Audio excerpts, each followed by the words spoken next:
In today's episode, our focus is on helping women find their mojo, lose weight, feel healthy, energized, and rejuvenated.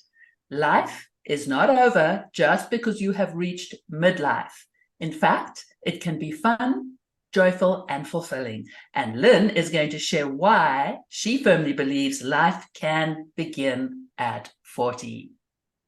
Welcome to Connect, Inspire, Create. I am your host, Carol Clegg, and on this show, we explore entrepreneurial journeys, inspiring tools to help you take action in your business, along with mindset motivation and a few marketing resources. So let's dive in together and find inspiration to create success in midlife entrepreneurship. My guest today is Lynne Wadsworth. Welcome, Lynne. Hi, good morning. Good morning. I'm thrilled to be here. Thank you for having me. Oh, looking forward to our conversation. You'll notice we both have our accents on and from different parts of the globe, but both of us are coming to you from the US. But let me tell you a little bit about Lynne. She is the owner and founder of Holistic Health and Wellness and the curator of Energized Healthy Women's Club. She is also an AADP certified holistic health practitioner, and she earned that certification through the Institution for Integrative Nutrition in New York. So many wonderful things here. Lynne's area of expertise involves working with women who are navigating perimenopause or menopause and are tired of the changes they see and experience on a daily basis. I am sure this is going to resonate with so many of our listeners. She helps them achieve a higher level of health, allowing them to experience more energy, less belly bloat, fewer mood swings, headaches, sugar cravings, and weight loss. Because she believes that living in health and wellness takes in many areas of our lives, not just diet and healthy eating. So, Lynne, I cannot wait to dive into these topics because as a midlife woman myself, all of these things, pop up and you go, oh my goodness, yes, and the sugar cravings. Sugar's so detrimental. But I know we're going to dig into that in a little bit. But let's start off with your personal experience. You share that you had migraines, and that's where let's dig into that to start. Yes, I started with mine when I had my first child, which is pretty normal for hormonal changes to start them, but of course they are hereditary. And lived in England with them, came over to the US, different parts of the US, didn't have a problem really until I moved to Florida, and I started a job that was very stressful. So I began to have them literally on a daily basis where they would be debilitating, and I would try to work through them. I'm that type of person. If I was doing a job, I wanted to get it done. There would be times I'd go home and I'd have to stop and throw up at the side of the road. I mean, they were, when you talk about your pain scale, mine would generally be anywhere between a 7 and a 10, with often having to go to the clinics to get shots and then be in bed for a couple of days. I mean, they were bad. And I also realized at that time that probably my own health and wellness had something to do with how my migraines were never getting better despite what the doctors were prescribing. So I started my own journey to improve my health and to see what I could do for migraines. So simultaneously, I went to our local headache clinic while I was taking my certification to become a health coach. And both of them meshed because they were both about a holistic lifestyle, which really surprised me for the headache clinic. So I was thrilled to be able to learn techniques. So, of course, I was addicted to hydrocodone is what they had prescribed me all the time. And so the headache clinic helped me get off that so I could begin this journey of a healthy lifestyle. So again, just with the way I teach health and wellness and healthy living way beyond our 40s and 50s, it was all about the holistic approach, so to the whole self. And it took in not only the way that we eat, but learning about our body, learning what your triggers were, whether for migraines or for, sugar addiction, they all kind of meshed. And I actually ended up writing a book about migraines and how to conquer migraines. So I realized when you got a migraine, you don't want to have to read a book all about it. These are preventative measures to take prior to, so that you can learn how to have less. So living in Florida, I can't say I have no migraines because our barometric pressure changes. Right. And then, that affects you as well. Yeah. But where there were 8 to 10, now they're only like 4 or 5. So they're definitely what a relief. Yes. Yeah. I mean, I personally haven't suffered in that sense, but I had a dear friend who did. And it's so difficult to understand and to watch the pain that somebody goes through, and to just not be able to function and not be able to even see sometimes, that you sort of lose your vision because it just gets so intense. Yes. So how do you feel? I know you said you profess to be a sugar addict. Did that play into this? What is that journey? Because I have seen such remarkable changes when people realize the damage that sugar causes in our lives. Yes. And that was a real eye-opener for me. I'm a good British girl. I like my English chocolate. It has to be Cadbury's, and buying it here in the US is nothing like it is in England. So I would go home. This is how much of a sugar addict I was. I'd go home and I would have a quarter of my suitcase filled with Cadbury's dairy milk, plus a lot of my other stuff I loved. I'd bring it home, I'd put it in the freezer, and if any of my kids or my husband would dare to touch it, I would go off on a rampage. I mean, I was out of control with it. And I would then go into the bedroom and hide so I can eat more than I knew was necessary. I could just journey with you on this completely. We do the same thing when we go to South Africa. It's just, isn't that funny how we love our chocolates? And I guess it's what we grew up with, but that hoarding, that not sharing. Yes. So what happened next? So when I started this health and wellness journey, I realized that number one, sugar was a trigger for me.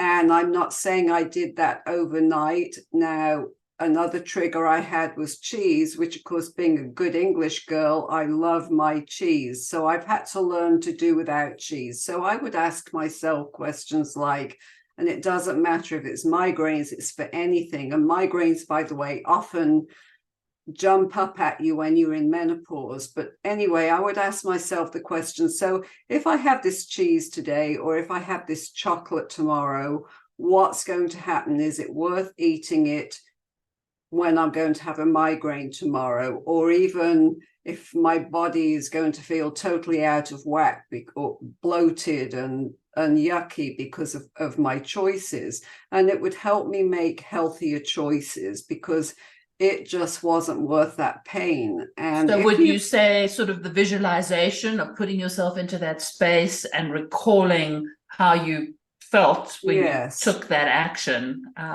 did you replace it with something I've learned over the years to do that. So as I've grown as a holistic health practitioner, I've learned of different things that I can make that are healthy options for the sweet things, healthy options even for the carbs, because for those of you that have experienced migraines, one of the things is with a migraine, you often want to have a carb, like maybe some toast, even French fries, Coke, because that helps you to get through it. So, you've got to rethink all of what you do. Now, I'm not saying don't do that. Sometimes, maybe every 2 months, if I have a bad migraine, I will do that.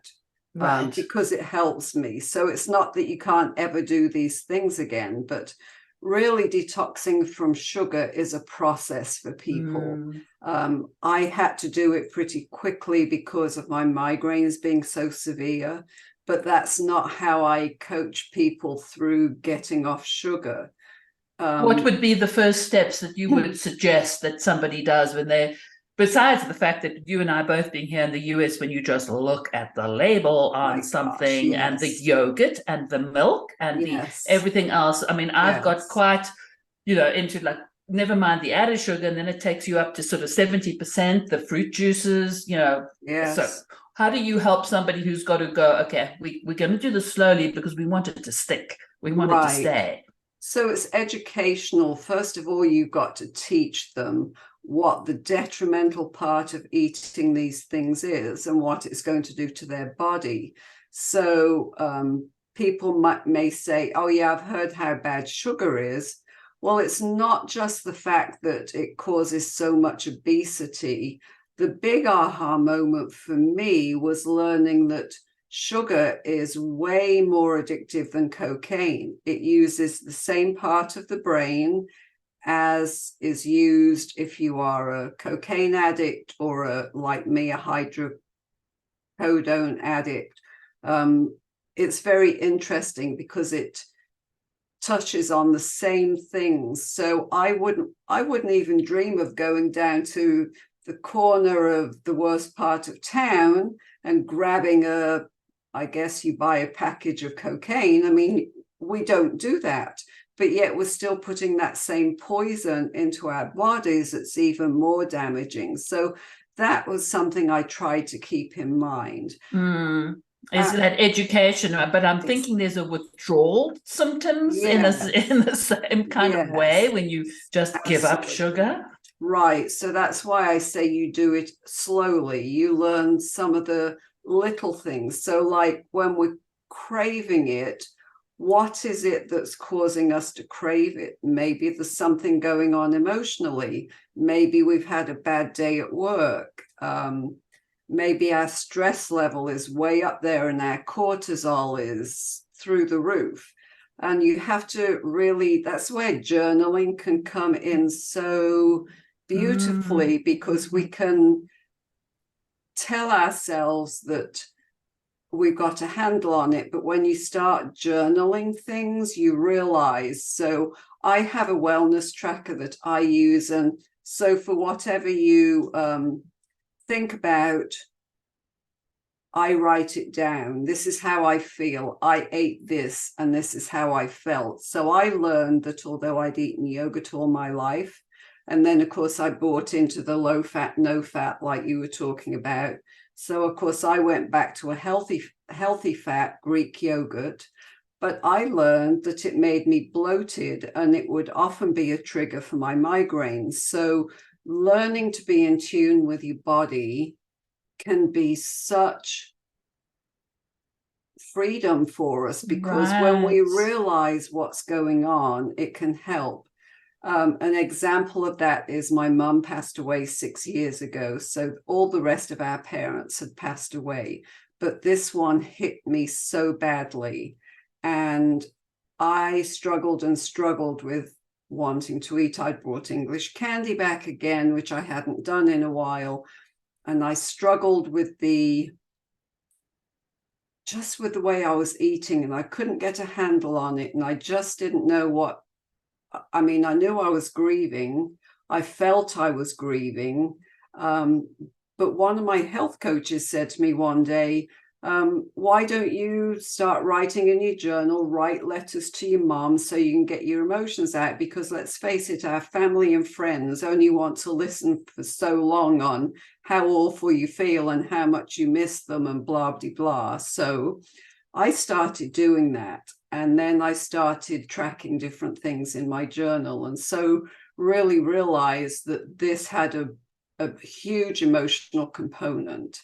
And that hasn't been easy to get over, because I have to tell you, after 6 years, I still miss my mom like crazy. Absolutely. But I think what you shared, one of your things is mindset is where the road to health begins. What you're just sharing right now is that important association of what we're thinking and what we're processing. It's not just food on the side and we eat because we need to eat and we drink, and it's what is that relationship and what are you going through, that awareness. I love that tip to journal, and just to pause and to look what's causing you. And I suppose that also can put the pause in. Yes. I mean, I know that they say things like grab a glass of water if you can when you're wanting to have something, and just give yourself that space.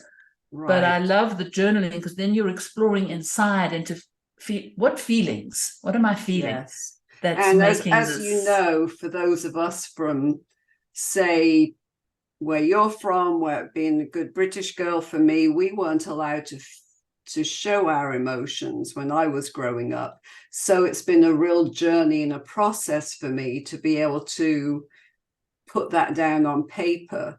But when you see it written out, it goes deeper into your soul, and it goes deeper into your mental and emotional well-being, so that it becomes more of a transformative thing for you than if you're just thinking in your mind, oh, I need to do this, I need to do that. Right, yeah. And I think the thinking part, we can overwhelm ourselves.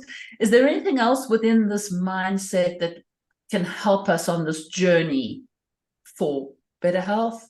Yeah, so I love the whole imagery type thing. You had talked about imagery with the thinking about what you're eating and what it's doing to you.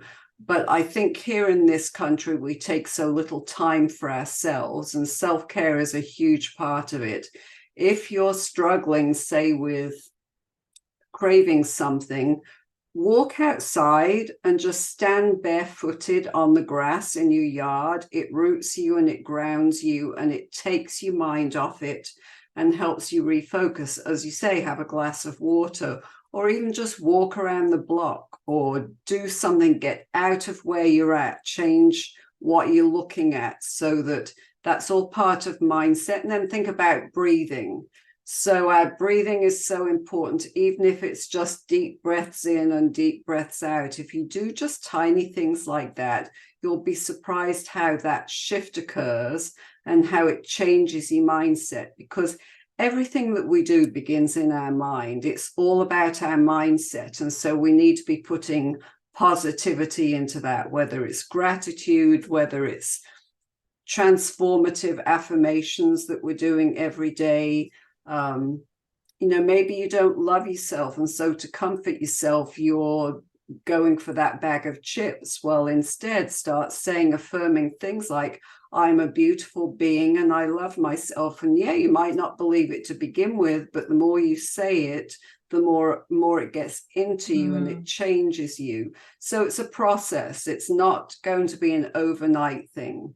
I love that, because I also just think stopping to celebrate, because as you said, it's not an overnight thing. So as you do make these small little steps, and you leave the bag of chips, or you leave something and you don't have it, is then stop to celebrate yourself and to congratulate yourself that you recognized it.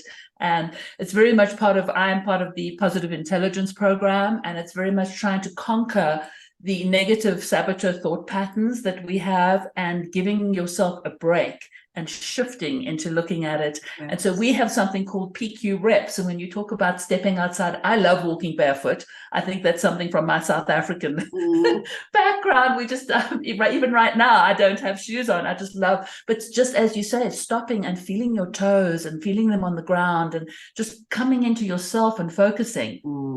And then going, okay, do I need to go and eat this, and tying that all together. So this has been absolutely wonderful, Lynne. I just think there's a lot of steps that people can start off with, and they can, just explore this awareness.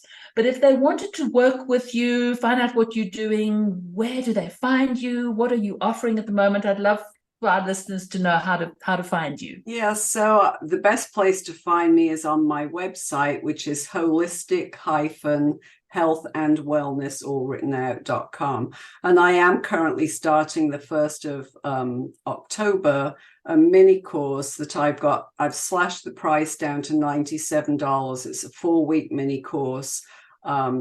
They would need to find me on Facebook, Lynne.Wadsworth, and just send me a DM to get in on that. And it's 4 weeks of learning how to eat, and learning how to change your mindset, and learning how to stop these sugar cravings. So it really goes along with the things that we've talked about today.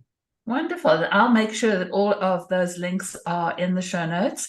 And as far as social, best place to find you, LinkedIn, Instagram? The best place really is Facebook. As I said, my Facebook, profile perfect. is Lynne.Wadsworth. Wonderful. Well, to our listeners, I hope that you have been inspired to at least consider that there are tools that you can use that can help you as you find your mojo. I love that you said that. I found that off your website, so that was wonderful. So thank you, everybody, for listening to our conversation. If it has sparked some inspiration for you, I invite you to share this episode with others. I'm sure there's somebody you can think of in your life that would go, this is what I need. And I encourage you to step into this week, finding your own way of connecting, inspiring, and creating that brings a sense of joy into your world. In my role as a coach, I specialize in assisting women solopreneurs in midlife to conquer procrastination, attain balance in their business endeavors, and nurture a positive mindset.